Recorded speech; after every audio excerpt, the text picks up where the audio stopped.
Des excréments humains déposés pêle-mêle, des latrines et portes emportées, voilà l'image que présentent aujourd'hui les toilettes publiques implantées ici à Bakongo, non loin de la DEC générale.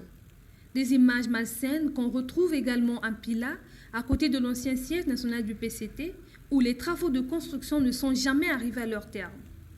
Pourtant, à leur origine, les travaux de ces sanitaires publics avaient suscité l'espoir aux Brazzavillois.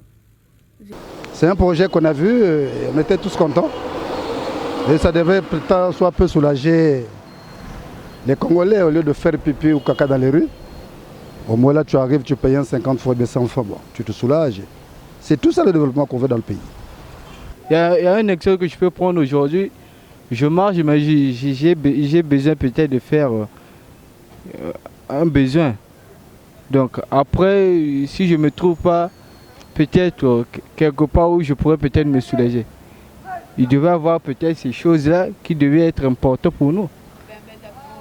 Initié par la mairie de Brazzaville, sous le règne de Christian Roger Okemba, destitué fin 2020, le projet de construction de latrines publiques se trouve aujourd'hui dans un état d'abandon total.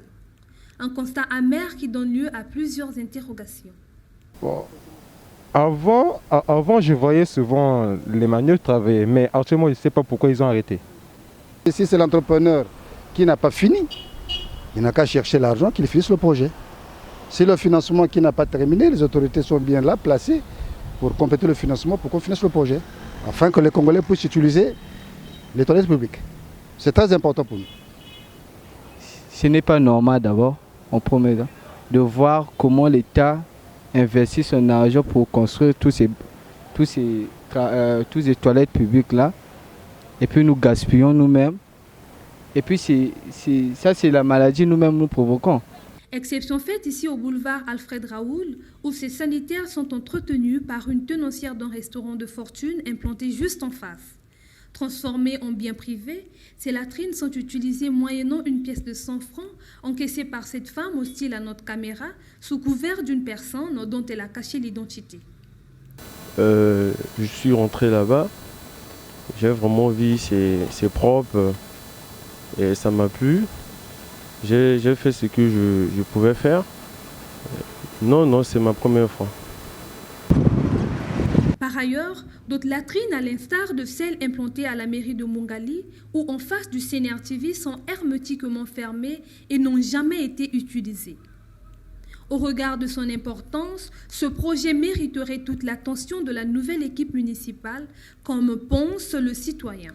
Bon, on sait que l'administration, c'est une continuité. Maintenant, il faudrait que le nouveau maire qui arrive, qu'il regarde le dossier, il était arrêté à quel niveau? Est-ce que le financement était complet?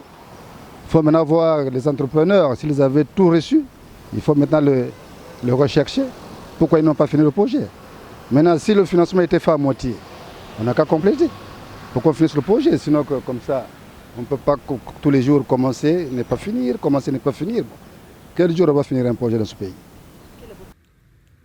Se trouvant dans un état d'abandon total, le projet de construction des latrines publiques à Brazzaville suscite bien d'interrogations.